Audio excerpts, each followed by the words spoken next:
Bien, buenas tardes. Vamos a retomar las conferencias, ya la última de las previstas en este seminario del Bicentenario Constitucional, dedicado este año temáticamente a las reformas que España está aprobando en los últimos meses. Y entre ellas, sin duda, por su capital importancia en las relaciones laborales, está la del Real Decreto de 10 de febrero, que modifica sustanciales aspectos en la contratación, negociación colectiva. Para ello tenemos el privilegio de contar con el profesor don Jesús Cruz Villalón, que es catedrático de Derecho del Trabajo en la Universidad de Sevilla. Es una de las grandes autoridades del derecho laboral en España, con más de 200 publicaciones. Ha sido decano de la Facultad de Derecho de la Universidad de Cádiz, es director de la revista Temas Laborales, que es la revista andaluza de referencia en materia de derecho del trabajo y seguridad social. Su amplia trayectoria investigadora pues se traslada también al ámbito del arbitraje laboral, perteneciendo al Consejo Andaluz de Relaciones Laborales, a la Asociación de Derecho del Trabajo y la Seguridad Social, al Consejo Económico y Social, en todos los ámbitos donde ha habido una intervención protagonista. Está presente el profesor Cruz Villalón. Participó en la redacción de la Ley de Procedimiento Laboral del año 90, por la que obtuvo la Cruz de San Ramón de Peñafort, que en general pues atestigua lo que es su trayectoria muy reconocida en el ámbito español, europeo y iberoamericano en materia de relaciones laborales. La presentación podría durar lo que dura una conferencia. Es una persona suficientemente conocida y prestigiosa como para que simplemente agradezcamos hoy su presencia y le cedamos la palabra. Buenas tardes ya, buenos días finales de la mañana a todos vosotros, y especialmente mi agradecimiento a José Joaquín, tanto por la invitación a estar en estos cursos de verano como por la excesiva presentación que ha hecho de mí, creo que exagerada. A veces los currículum no reflejan ni en un sentido ni en otro lo que uno ha sido a lo largo de una larga trayectoria, y en todo caso probablemente a vosotros poco os pueda interesar mi trayectoria personal, sino que este acto, aparte de que no sea muy caluroso, pues sea mínimamente llevadero y útil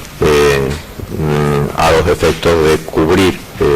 un frente que creo que es importante en el tratamiento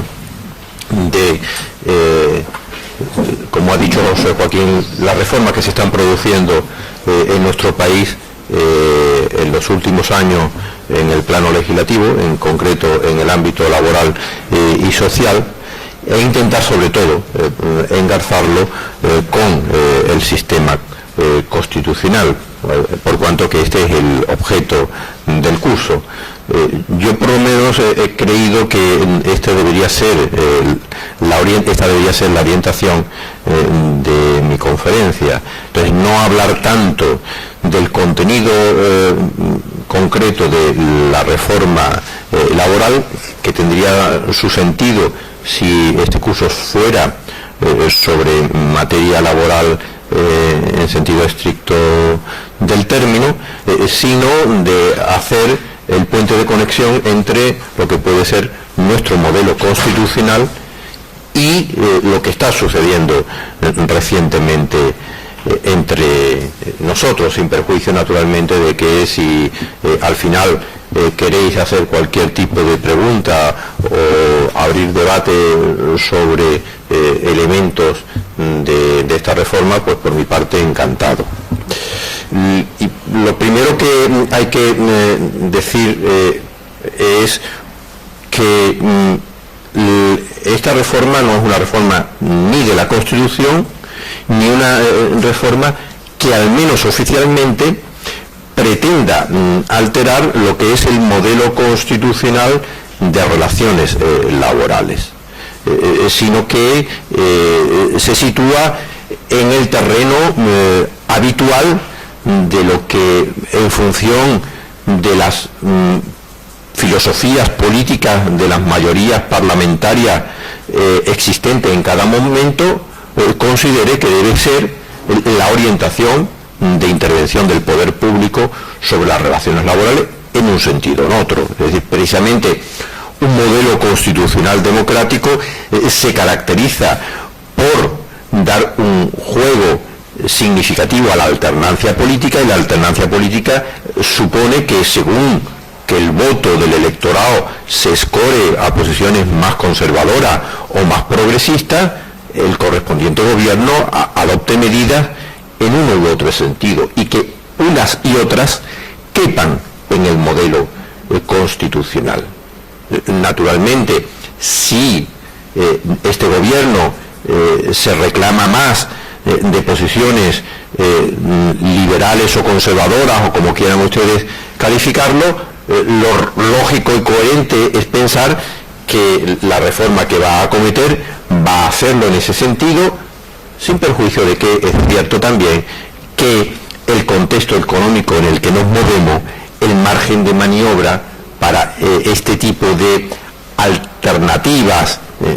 es cada vez más difícil de detectar, lo que no quiere decir que no exista. Nosotros tenemos un ya larguísimo recorrido constitucional que incorpora dentro de ese recorrido constitucional parámetros claves en materia laboral y social, y estos son en principio referentes inamovibles. Si acaso marcar diferencias respecto de otros modelos constitucionales donde los textos llegan a tal grado de minuciosidad que hacen mucho más difícil que la alternancia política se acople con facilidad al modelo constitucional. Nuestro modelo constitucional dice cosas muy importantes, pero que podemos entender que son consensuadas y asimilables y aceptables, asumibles por posiciones de un signo y de otro. Eso no quiere decir, sino todo lo contrario, que el texto constitucional no tenga relevancia a la hora de marcar un escenario en algunos elementos precisos en las relaciones laborales. Hay un reconocimiento intensísimo de los derechos fundamentales y libertades públicas en nuestro texto constitucional, que tiene como uno de los elementos emblemáticos el de que esos derechos fundamentales y libertades públicas vinculan no exclusivamente a los poderes públicos, sino también afectan a las conductas de las relaciones privadas y entre ellas, naturalmente, de las relaciones laborales. Luego, principios tan emblemáticos como pueden ser el de la tutela antidiscriminatoria afecta a las facultades que tenga un empleador en sus relaciones con los trabajadores, como también el empleador debe respetar la libertad sindical, el derecho de huelga, el derecho de negociación colectiva, etcétera, etcétera. Por consiguiente, el desarrollo legislativo tiene unas fronteras que debe respetar, y en lo esencial, transcurrido ya más de 3 décadas de vigencia de nuestro texto constitucional, el programa de desarrollo legislativo se ha prácticamente cumplido. Es decir, tenemos una ley orgánica de libertad sindical que desarrolla el derecho fundamental de libertad sindical de nuestro texto constitucional. Tenemos un estatuto de trabajadores que desarrolla las líneas básicas establecidas en el artículo 35 de la Constitución española, una regulación dentro de este estatuto de trabajadores del derecho a la negociación colectiva, y como estos ejemplos, muchas otras instituciones que son centrales hoy en día en cualquier sistema de relaciones laborales. Si desde este punto de vista existe alguna carencia,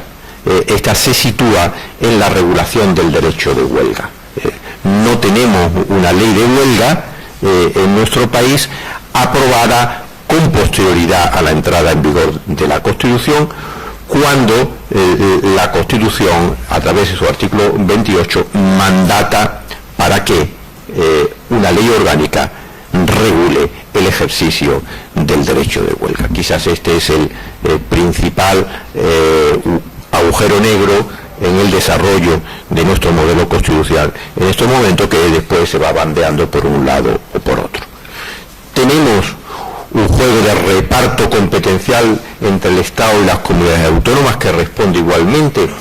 al modelo constitucional, en cuanto que la potestad legislativa, eso es, la de la aprobación de normas que regulen el mercado de trabajo, en exclusiva corresponde al Estado, si bien complementariamente la actividad ejecutiva de la intervención de la administración pública, no aprobando normas, pero sí ejerciendo labor de policía, de orden público, de servicio público, etcétera, etcétera, se asigna a las comunidades autónomas y por tanto se transfiere a las comunidades autónomas las facultades de autorización administrativa, de potestad sancionadora, de servicio público, etcétera, etcétera, que se desenvuelven en el ámbito de las relaciones laborales. Tenemos, después de 3 décadas, un aparato jurisprudencial también de notable relevancia, que ha ido interpretando y aplicando la legislación laboral conforme a los presupuestos del texto constitucional. Y en esta materia es especialmente digna de mención la jurisprudencia elaborada por nuestro Tribunal Constitucional, trasladando todo el conjunto de derechos fundamentales y libertades públicas al ámbito de las relaciones laborales. Desde asuntos muy tradicionales, como puede ser la garantía de ausencia de discriminación en las condiciones de trabajo entre hombres y mujeres, hasta, por citar un último ejemplo que puede ser ilustrativo, el uso de sistemas de vigilancia o de control informático del trabajo de un empleado que pueda comportar algún tipo de invasión del derecho a la intimidad personal de los trabajadores en el ámbito de las relaciones laborales. Eso sí, no es un modelo acabado, ni es un modelo plenamente pacífico, sino que tiene también sus elementos de discusión, de fuerte debate, e incluso intentaré desembocar en esto.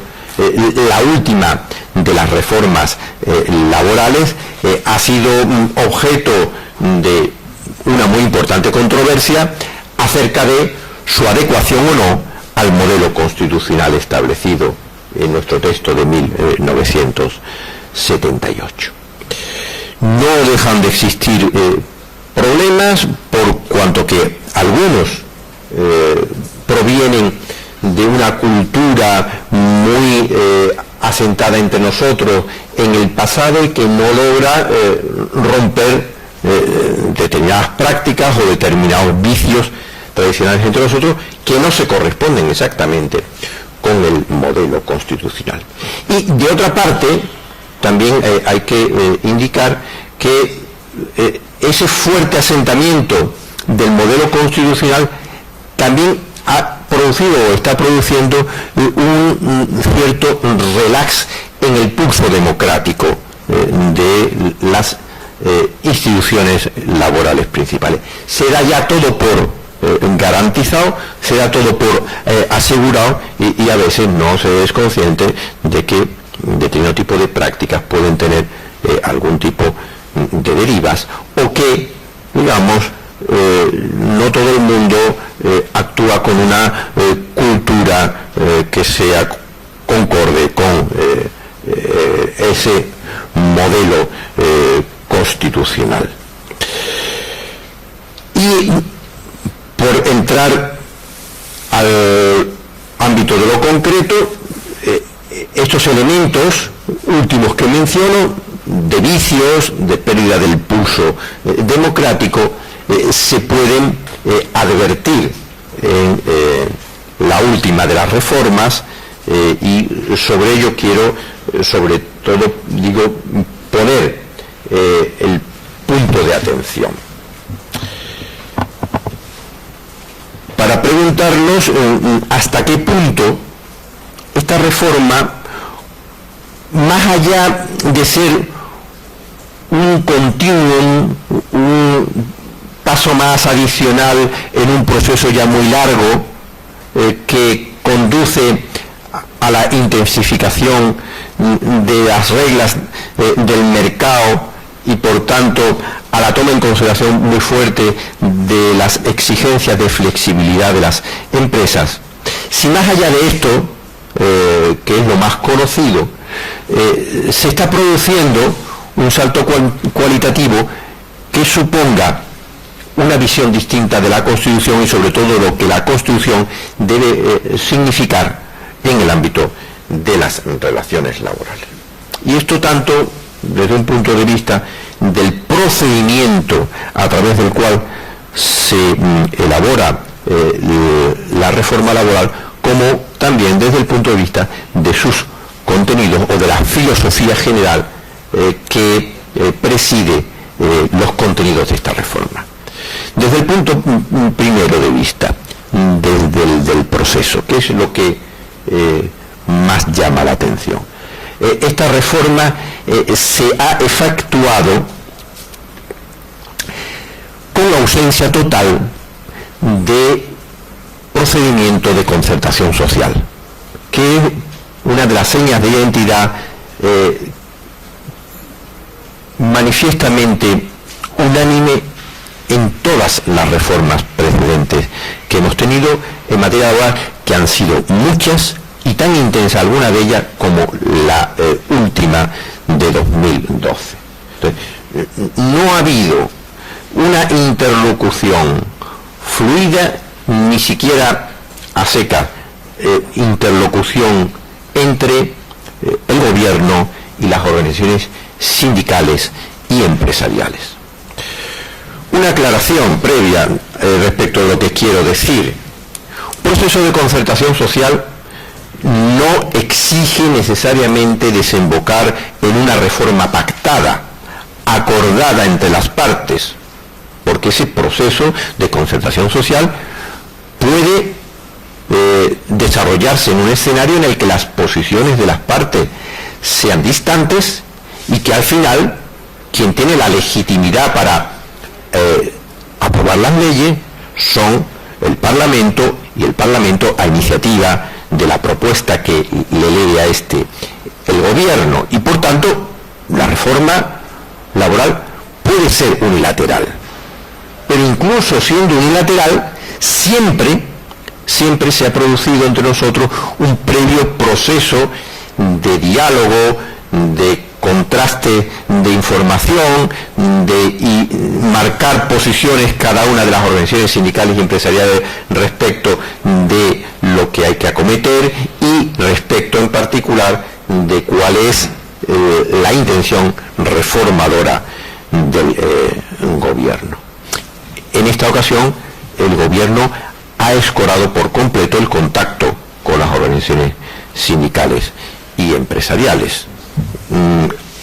El decreto se aprobó a través de un decreto ley, la reforma se aprobó a través de un decreto ley en febrero de este año, sin que previamente hubiera habido estas muy tradicionales reuniones de discusión entre gobierno y organizaciones sindicales, gobierno y organizaciones empresariales, o gobierno conjuntamente con organizaciones sindicales y empresariales. No se celebró ni una sola reunión, que es un fenómeno totalmente excepcional entre nosotros. En otras ocasiones, insisto, esas reuniones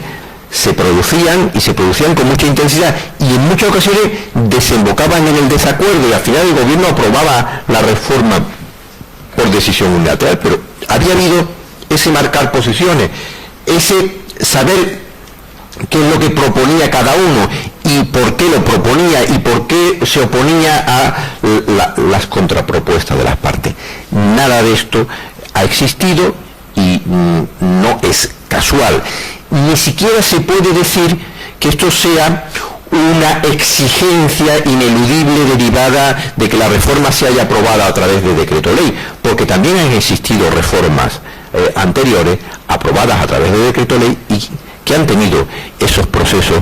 de concertación previa, en unos casos con acuerdo y en otros casos sin acuerdo. Pero el decreto ley, por propia esencia, no es contrario a que se produzca la concertación social. Incluso, previamente a la aprobación del decreto ley, se desarrolla una negociación esta bilateral, que no es propiamente concertación social, porque se desarrolla sin intervención del poder público, exclusivamente entre las organizaciones sindicales y empresariales, para ver, dentro de lo que son sus competencias, qué tipo de medidas se podían adoptar, particularmente en el ámbito de la negociación colectiva. Y las organizaciones sindicales y empresariales alcanzan un acuerdo que a mi juicio es de enorme relevancia a finales de enero de 2012, el acuerdo para el empleo y la negociación colectiva, que contiene medidas de notable calado en materia de contención salarial, en materia de flexibilidad interna, en materia de negociación colectiva. Pero esta es una pieza que para el gobierno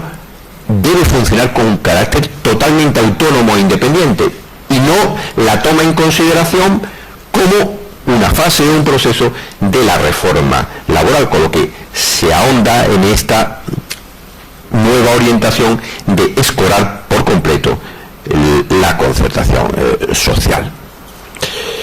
Más aún, hay una tradición que en este caso sí que se respeta, cuál es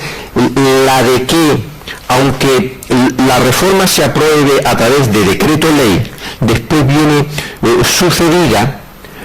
por una tramitación parlamentaria de ese mismo texto como proyecto de ley ordinario. Se transforma el decreto ley en proyecto de ley ordinario, para dar juego a que también los grupos parlamentarios puedan influir, eso sí, ya en una segunda fase y por tanto con menor intensidad en el contenido de la reforma. Y ese proceso se ha desarrollado desde febrero hasta final de junio, en el que ha habido tramitación como proyecto de ley de ese decreto, primero en el Congreso, después en el Senado, y finalmente el texto ha sido aprobado el jueves de la semana pasada, solamente pendiente de publicación en el Boletín Oficial del Estado. ¿A qué efectos menciono esto? Pues bien, a que, habiéndose respetado esto, no se ha mantenido otro elemento de tradición entre nosotros, cuál es el de que en esta segunda fase de discusión política de la reforma laboral,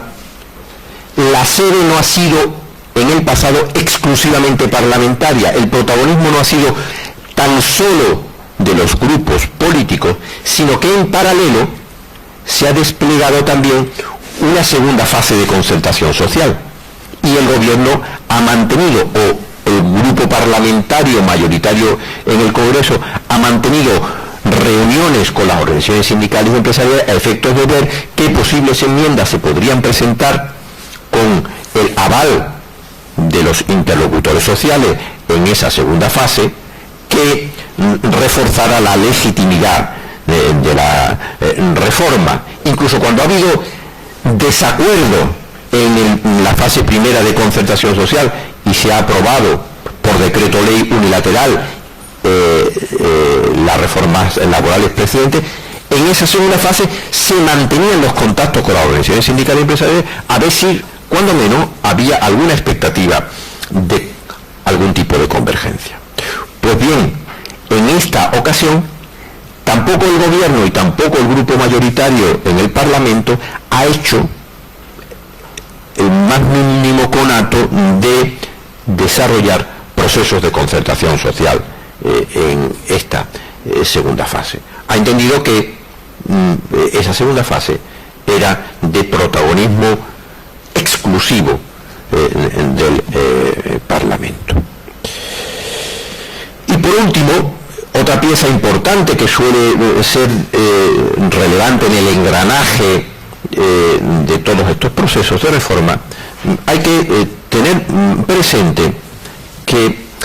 las reformas laborales después se tienen que llevar a la práctica en cada una de las empresas, y que a esos efectos suele ser muy importante la intermediación que adopte de implementación o de resistencia a la implementación la negociación colectiva. En manos de la negociación colectiva queda mucho de la efectividad de una reforma y, sobre todo, de las consecuencias prácticas que tenga una reforma. Por ello, también ha sido bastante extendido en el pasado que las reformas laborales han establecido un diálogo también enriquecedor entre la reforma que está en la ley y lo que sucesivamente deben asumir como responsabilidad los convenios colectivos en el desarrollo o en la implementación de esta reforma. Pues bien, también desde este aspecto último se advierte una notable pobreza en la reforma, en el sentido de que son escasísimas, por no decir prácticamente nulas, las llamadas a la negociación colectiva para que colabore en la puesta en práctica de esta reforma laboral, como pensando que el papel de la negociación colectiva no es coadyuvante a la hora de dar eficiencia al contenido de esta reforma laboral. Y todo este elemento de pérdida de pulso de la concertación social tiene un importante engarce constitucional, porque hay que recordar que el texto constitucional atribuye un protagonismo decisivo a las organizaciones sindicales y empresariales,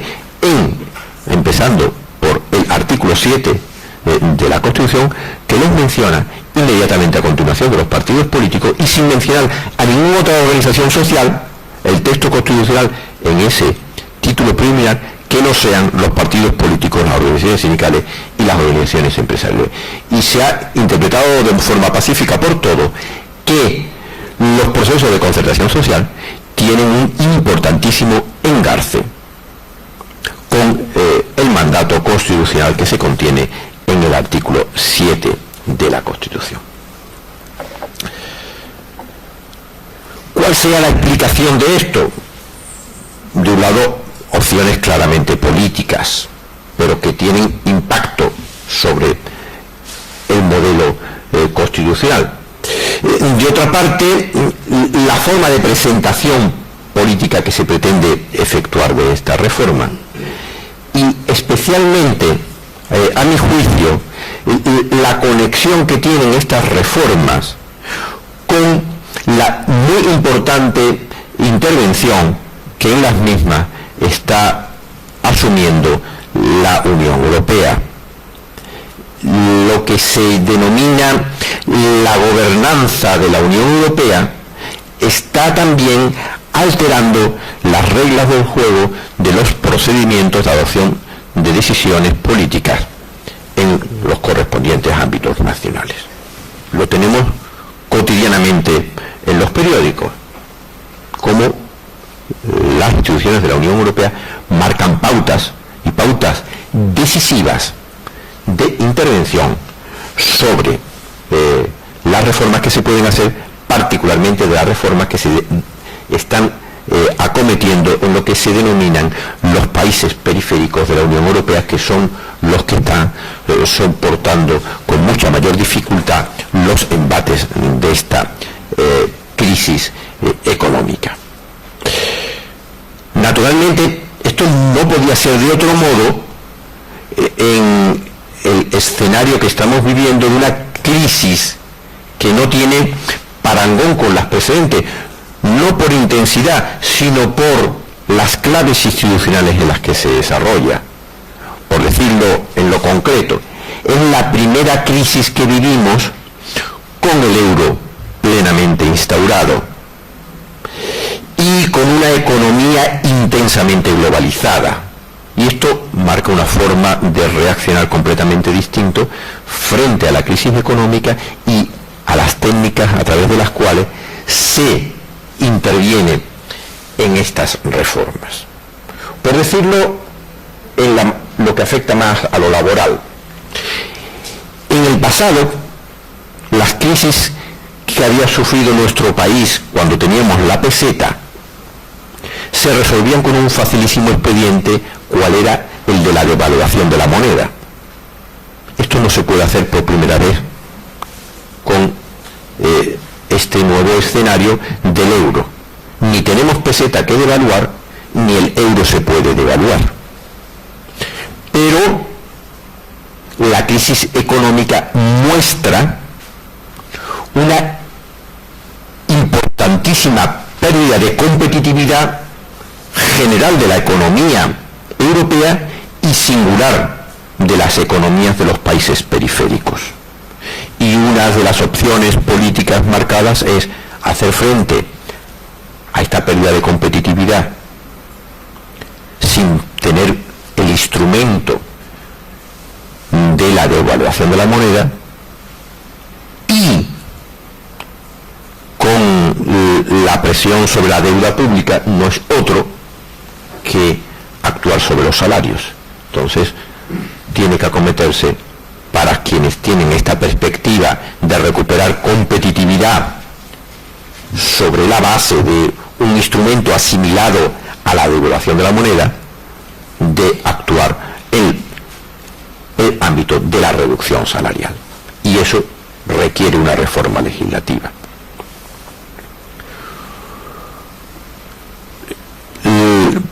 Pero una reforma legislativa no fácil de adoptar. Una reforma que naturalmente, como el escenario es europeo, viene recomendada, entre comillas, y ya saben ustedes que un comisario hace poco dijo, las recomendaciones de la Unión Europea son obligaciones para los Estados miembros. Viene recomendada desde la Unión Europea. Por esto, también hay que tener en cuenta que se produce un importante desplazamiento de los centros de decisión en materia de reforma laboral. No ya solamente pérdida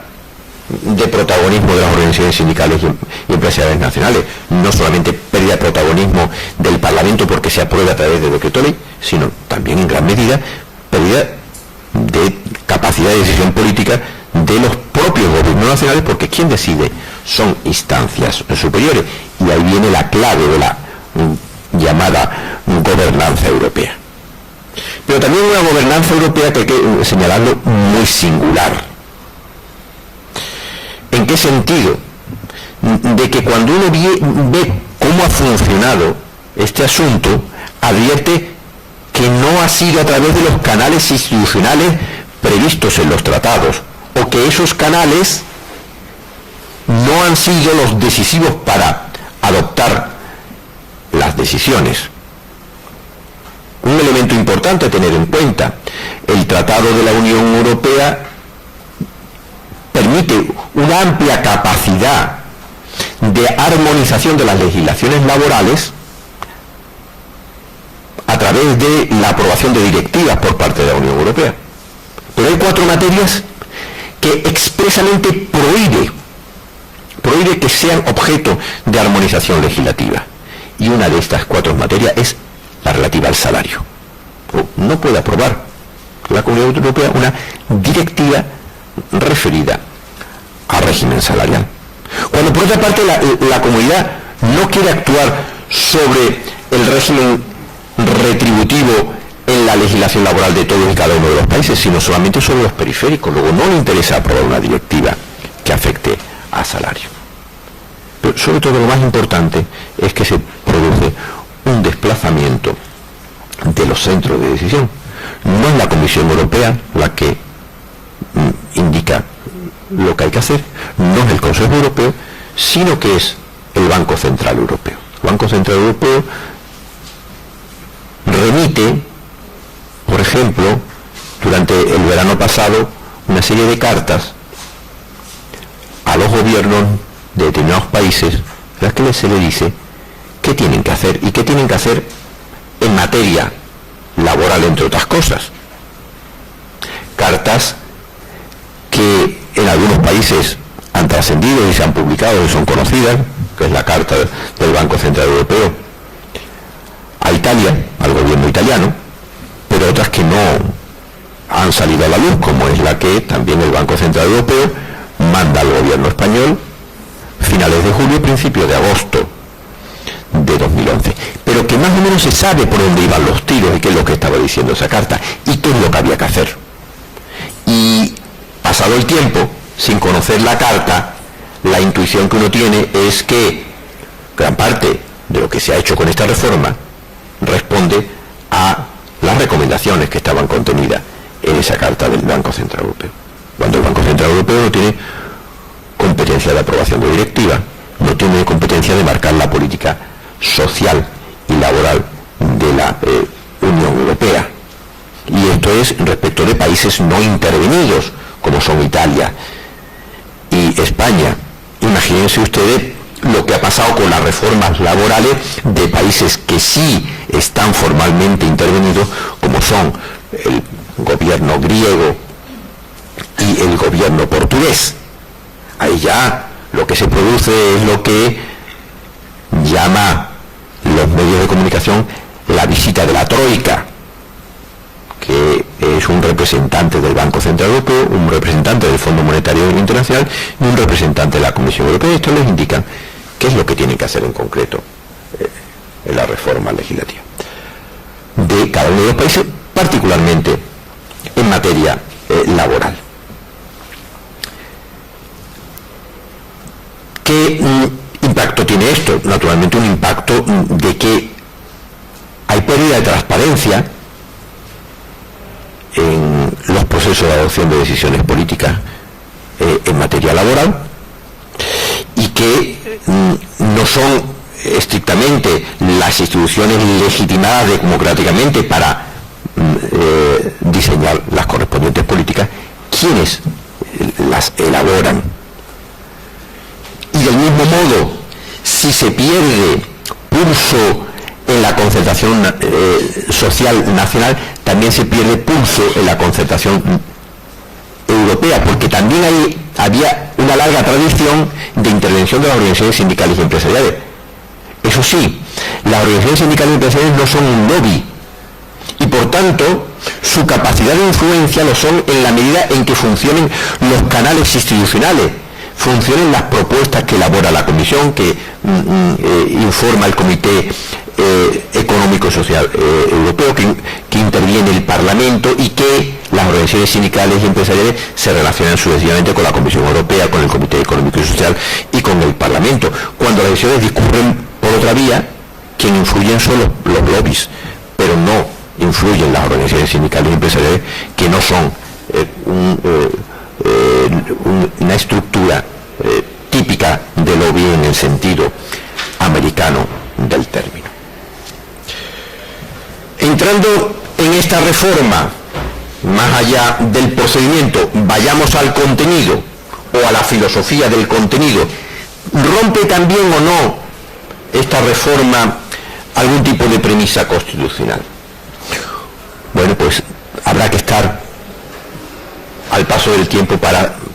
dar una respuesta certera, pero hay algunos indicios que nos pueden estar dando alguna pista. ¿Cuáles pueden ser estos? Primero, aunque no tenga un valor jurídico determinante, sí es bastante orientativo el contenido de las exposiciones de motivos, los preámbulos de las leyes. ¿Qué es lo que dice el preámbulo de la Ley de Reforma Laboral a estos efectos?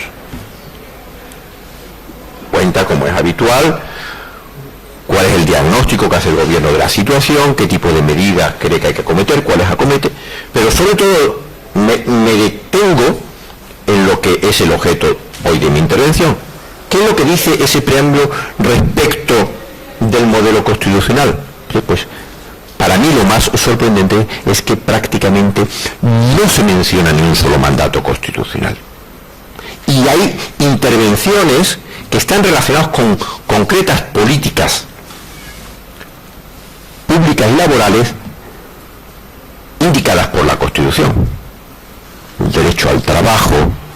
el derecho a políticas públicas dirigidas a garantizar el pleno empleo, el derecho a la formación profesional, el derecho a la negociación colectiva, el derecho a la protección de los desempleados. Ninguno de los preceptos que se relacionan con estas materias que son acometidas por la reforma son mencionados por el preámbulo. El preámbulo, por serle más exacto, solamente menciona 2 artículos de la Constitución. Uno que no es de carácter laboral, que es el artículo 86, para justificar que esta reforma se acometa a través de un decreto ley y no sea oportuno por razones de urgencia una tramitación como proyecto de ley ordinaria. Y el segundo artículo que menciona es el artículo 38 de la Constitución, aquel que encomienda a los poderes públicos garantizar la productividad de la economía. Solamente con decirle a ustedes el artículo en el que pone el foco de atención el legislador, marca un punto de apoyo fuerte en un solo puntal de lo que es el diseño general de las políticas económicas de la Constitución, solamente el que se refiere a la productividad. Que no quiero decir con ello que no deba ser tomado en consideración, pero que lo llamativo es que sea este aisladamente el único que se menciona, y además en relación con una reforma de la legislación laboral que tiene preceptos muy relevantes en el texto constitucional respecto del concreto modelo laboral. Ya les digo, no se menciona el derecho a la negociación colectiva, a pesar de que la reforma incorpora reformas profundas de la negociación colectiva, y la reforma más importante que acomete la justifica en base al artículo 38, sin mencionar en absoluto el artículo relativo a la negociación colectiva. No se menciona el derecho al trabajo, a la libre elección de profesión o oficio y todos los otros que he citado anteriormente. Eso puede a su vez tener repercusión sobre medidas concretas. ¿Y hasta qué punto esas medidas concretas puedan ser conciliables o no con específicos mandatos constitucionales? Precisamente esta reforma ha abierto un importante debate con posiciones bastante señaladas, poniendo en cuestión que determinadas medidas de las que se cometen sean compatibles con la Constitución, lo cual tarde o temprano va a provocar que nuestro Tribunal Constitucional tenga que pronunciarse y decir si efectivamente quienes están efectuando imputaciones de inconstitucionalidad de esta reforma llevan o no llevan razón. Ya hay elementos que abren ese procedimiento de un pronunciamiento por parte del Tribunal Constitucional, que puede tardar un tiempo, pero que con seguridad se va a tener que producir. ¿Por qué vías? Primera, la Generalidad de Cataluña, la Comunidad Autónoma Catalana, pidió un dictamen al Consejo Consultivo de Garantías Estatutarias acerca de la constitucionalidad de la reforma laboral. El Consejo Consultivo emite a la altura de abril el dictamen 5 de 2012, en el que analiza la reforma laboral, y acaba acaba concluyendo que a su juicio hay del orden de 4 o 5 puntos de esta reforma que a juicio del Consejo Consultivo son inconstitucionales. Y eso, por tanto, abre la expectativa de que la Comunidad Autónoma Catalana interponga un recurso de inconstitucionalidad frente a la reforma laboral por los motivos identificados en ese dictamen del Consejo Consultivo. Segundo lugar, algún magistrado de trabajo en un asunto concreto, particularmente frente a un despido disciplinario de 3 trabajadores, entiende que la aplicación de la reforma pudiera incurrir en inconstitucionalidad, y a tenor de ello ha planteado ya, y esto ya está en sede del Tribunal Constitucional, una cuestión de inconstitucionalidad acerca de la reforma laboral. Ya saben ustedes que los jueces y tribunales ordinarios no pueden decidir la inconstitucionalidad de una norma, pero si estiman que la sentencia que tienen que dictar aplica una ley que considera el juez que puede ser inconstitucional, entonces no dicta la sentencia, abre un paréntesis y le plantea la pregunta al Tribunal Constitucional a través de la cuestión de inconstitucionalidad. Pues ya un magistrado de trabajo de Madrid ha planteado esta cuestión de inconstitucionalidad, no del conjunto de la reforma laboral, sino de las medidas específicas que se contienen en relación con los despidos disciplinarios. Tercer lugar, este sí, mecanismo bloqueado. Las organizaciones sindicales elaboraron un muy extenso documento identificando lo que a sus juicios eran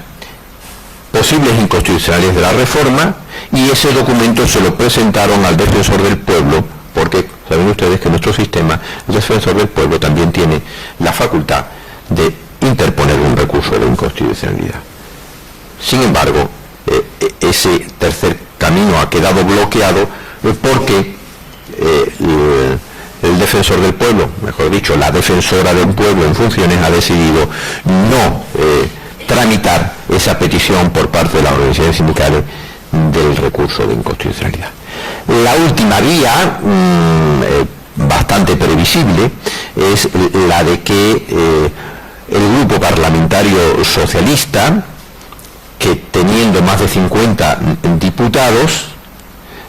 puede interponer recurso de inconstitucionalidad frente a las leyes aprobadas o las normas con rango de ley aprobadas por nuestro sistema político. Y el grupo parlamentario socialista ha expresado reiteradamente en público que no tenía intención de interponer el recurso de inconstitucionalidad frente al decreto de ley, porque prefería esperar a ver el resultado final de la tramitación parlamentaria del proyecto de ley ordinaria, pero que una vez concluida esa tramitación parlamentaria, si su contenido mantenía lo que a su juicio era más reprobable del decreto ley, entonces interpondrá el recurso de inconstitucionalidad. La impresión es la de que, por tanto, el grupo parlamentario socialista va a interponer también recurso de inconstitucionalidad para lo que a su juicio entiende que son elementos de inconstitucionalidad. Basado en esos documentos, ya voy terminando, les indico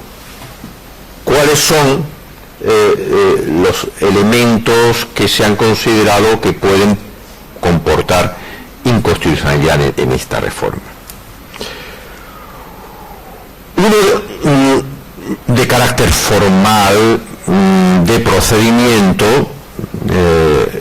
cuál es el de que a juicio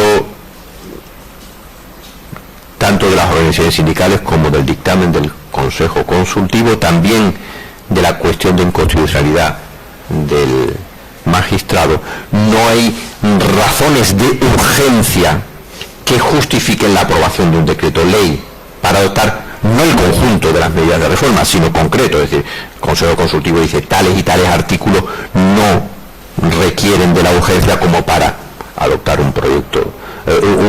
aprobarlo por decreto ley, puede esperarse a un decreto ley. No soy yo experto constitucionalista y prefiero no entrar a fondo, pero ese es un debate eterno en todas las reformas laborales que se ha zanjado en determinadas ocasiones con sentencias indicando que la mayoría de la reforma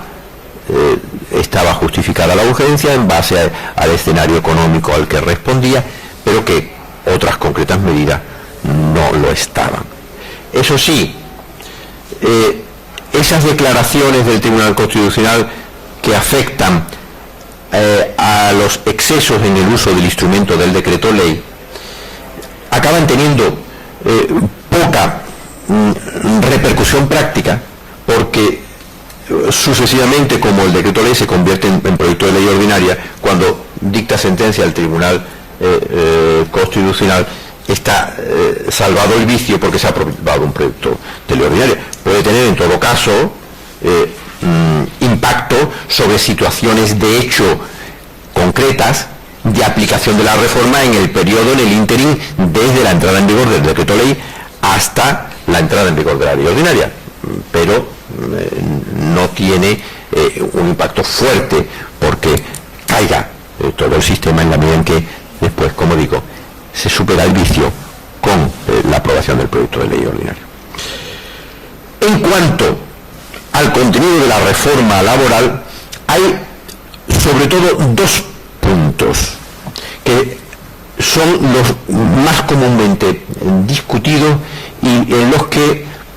parece, digamos, aunque estos siempre son apreciaciones subjetivas, concentrarse una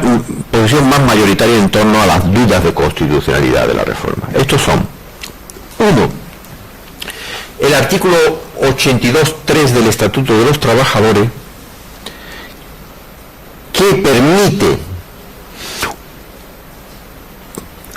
un procedimiento de arbitraje para que una empresa proceda a no aplicar lo que está pactado en un convenio colectivo. Por tanto, un mecanismo que cuando menos debilita el mandato constitucional de garantía de la fuerza vinculante de los convenios colectivos. La fuerza vinculante de los convenios colectivos, que está en el artículo 37 de la Constitución, supone, en primer lugar, lo que llamaríamos en una expresión clásica un pactam sunt servanda colectivo. Los pactos hay que cumplirlos. Entonces esto sería abrir la espita a la posibilidad de incumplimiento del convenio colectivo a través de un mecanismo que no es el acuerdo entre las partes, sino que es el de la decisión por un árbitro, y sobre todo de un árbitro que no es resultado de un compromiso arbitral. La figura del arbitraje,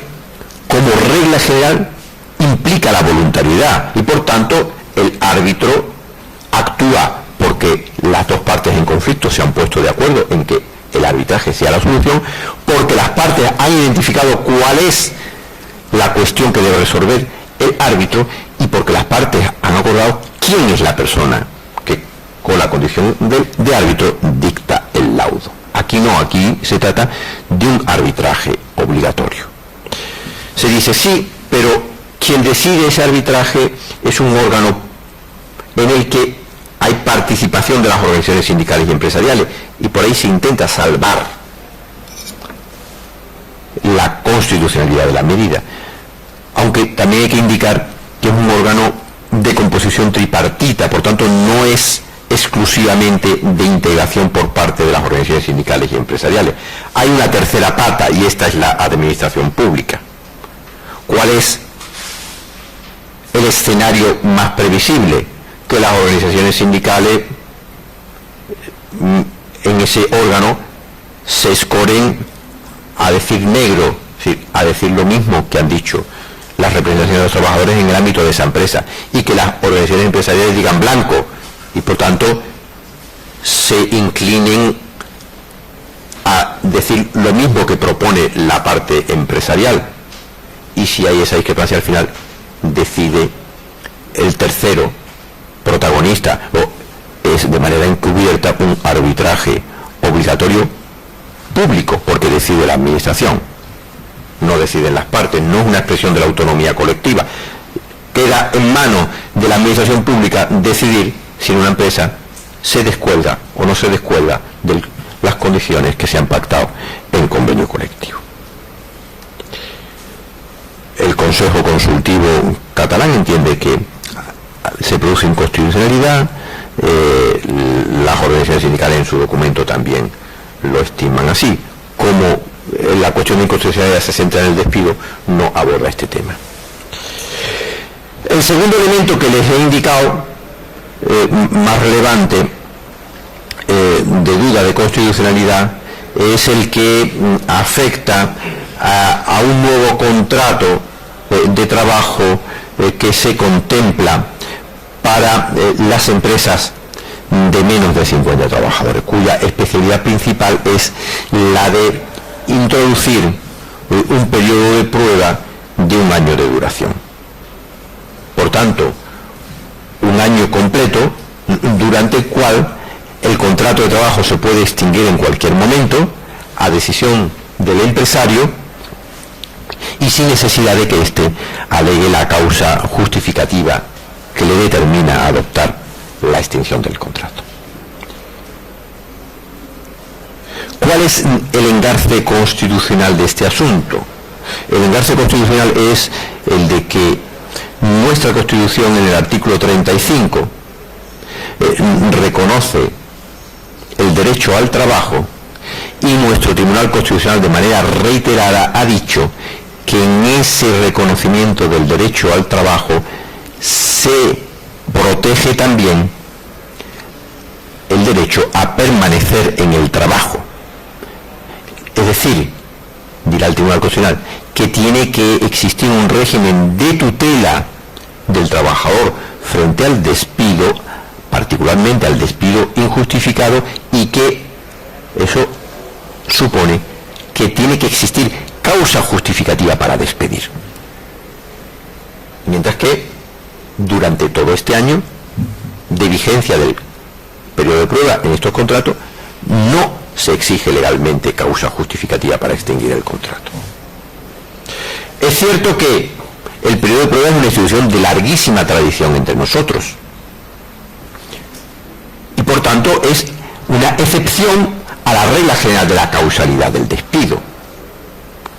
¿Dónde se sitúa entonces la discusión? En que si es una excepción, si aquí hay objetividad y proporcionalidad suficiente como para, con carácter indiscriminado, establecer un periodo de prueba y un periodo de prueba de tan larguísima duración. Teniendo en cuenta que ese mandato constitucional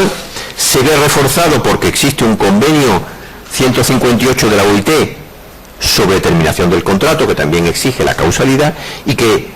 tenemos como vinculante también la Carta de Derechos Fundamentales de la Unión Europea, cuyo artículo 30 también exige la causalidad del despido.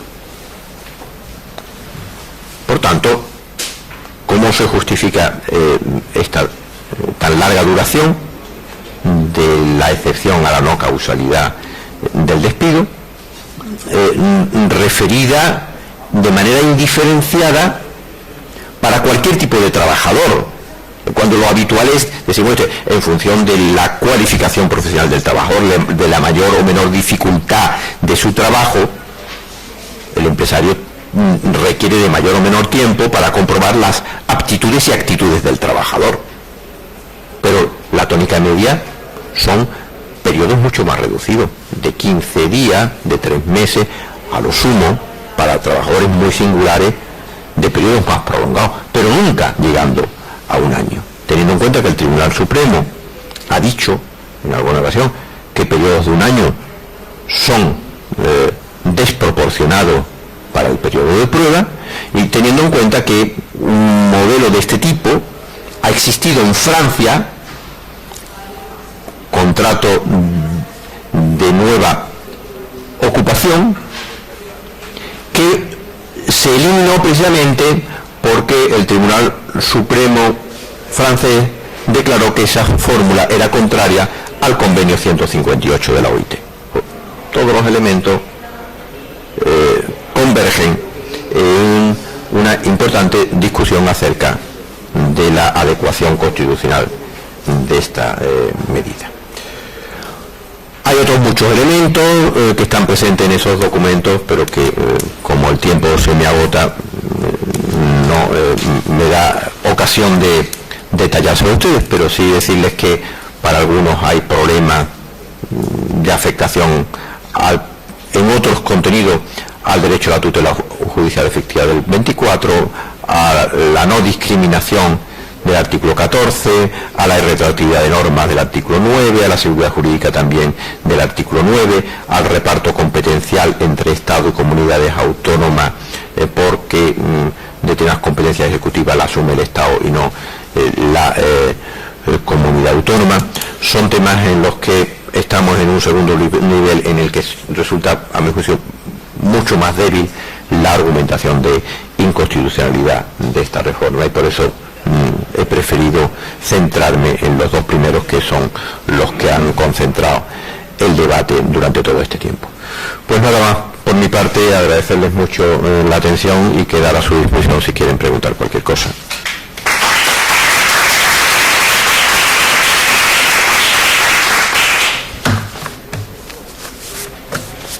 Como tengo el moderador, no sé cuál es la... Bueno, aquí aparece. ¿Hay turno de preguntas o...? Sí, ahora el turno de intervenciones para quien quiera realizar algún tipo de consulta o alguna aportación que pueda ser muy breve, porque estamos ya en tiempo de descanso para mesa redonda. ¿Alguien quiere intervenir? Este tipo de reformas, digamos, podrían ser puntuales para una situación como la que estamos viviendo, o este tipo de reformas por otras experiencias de vida ya se quedan establecidas per secula seculorum.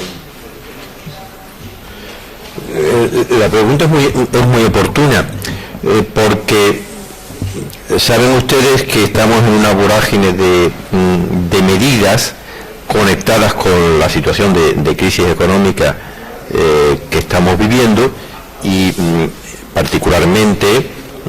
si uno lee el preámbulo de la ley, empieza diciendo: mire usted, estamos en una situación excepcional de una crisis económica profunda, de un proceso intensísimo de destrucción de empleo,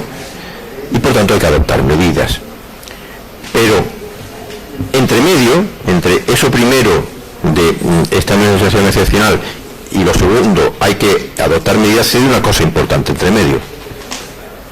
Esta situación excepcional responde, a juicio del legislador, a que el modelo laboral español no atiende a la nueva economía que tenemos, y por tanto dice, esta reforma está para quedarse. No es una reforma que por responder a la situación de crisis sea de carácter coyuntural. Las medidas se plantean como estructurales, para quedarse. Claro, la vida política da muchas vueltas, y lo que se plantea en una ocasión como prolongado en el tiempo acaba siendo coyuntural, y a la inversa, medidas que se contemplan como coyunturales acaban consolidando. ¿Qué de esta reforma va a consolidar y qué va a permanecer? Hay que esperar a que pase el tiempo. La voluntad del legislador es pervivencia en el tiempo. Lo único que dice tras la tramitación parlamentaria que es coyuntural es este contrato para empresas de menos de 50 trabajadores con el periodo de prueba de un año, que dice esto es mientras que se mantengan tasas de temporalidad que superen el 15%. Pero bueno, estamos con tasas del 25%, a ver cuándo llegamos al 15%. A lo mejor ustedes lo ven, yo a lo mejor no lo voy a ver ya,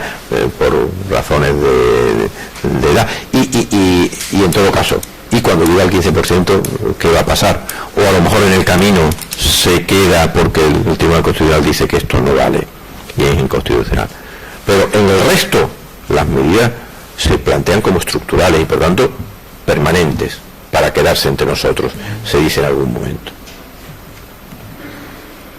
Tengo una pregunta. Se habla de la reforma del Real Decreto Ley 3/2012 como un instrumento para creación de empleo y para que la competitividad española se supere. Con el marco laboral que ha sido ahora modificado este año, estos primeros meses, por ejemplo, Inditex o Mercadona o la Autoridad Portuaria de Bahía Algeciras, es cuando está creciendo más, creando más empleo, con datos de la reforma, antes de la reforma laboral. Y son empresas que tienen la diferencia de que se han externalizado en parte del proceso productivo. Mercadona, por ejemplo, antes de la reforma laboral es cuando más ha creado empleo fijo además, mejor remunerado que la media del sector. La Autoridad Portuaria de la Bahía Algeciras en los 3 primeros meses del año ha crecido más que nunca. Inditex, bueno, los beneficios. ¿Está la solución en la reforma laboral, cuando parece que hay empresas que, por cambiar sus procesos productivos, aplicando además un convenios colectivos muy intuitivos, muy tuteladores de los derechos a nivel salarial, vacaciones, formación, pues en cambio vemos que la posibilidad de empresas que están anunciando que aplicando la reforma no por eso crean más trabajo, sino todo lo contrario? ¿Está el derecho laboral la solución a la situación actual de competitividad? Bueno, yo creo que en lo que hay criterio hoy en día unánime, incluso por los acérrimos defensores de esta reforma laboral, es que cuando menos en el corto plazo el Boletín Oficial del Estado no crea empleo. Por tanto, la reforma legislativa no crean empleo, particularmente en estos momentos. Simplemente porque el problema que nosotros tenemos es que las empresas no tienen capacidad de vender sus productos o de prestar servicios. No hay oferta de consumo en el mercado. Entonces, las empresas, ¿para qué van a contratar un trabajador si lo van a tener mano sobre mano en su mesa? No los necesitan. Aunque, por llegar a esa exageración, le diga usted que ese trabajador se lo va a dar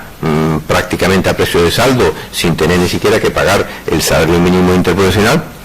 pues no lo va a contratar porque es que no lo necesita. Quien crea empleo es la dinámica económica que produzca crecimiento económico. Y ahí, por tanto, está la clave. Son medidas externas al mercado de trabajo las que pueden dinamizar nuestro empleo. Incluso esto que se dice que si usted tiene una formación brillantísima tiene empleo. Bueno, claro, tiene empleo, pero si se va fuera de España, que es lo que está ocurriendo con las personas mejor formadas en nuestro país. O sea, ni siquiera esto es cierto al 100%. Lo que también es verdad es que la legislación laboral sí es un elemento importante coadyuvante de la dinámica económica y que a veces puede obstaculizar la adaptación de las empresas a las necesidades del mercado, y que particularmente nuestra economía tiene un importante déficit de competitividad y que por desgracia España se sitúa en la globalización económica en una franja intermedia muy complicada, porque nosotros tenemos que competir con países emergentes en desarrollo, tenemos que competir con el tomate que viene de Marruecos y tenemos que competir con los productos de alta tecnología que se elaboran en Alemania.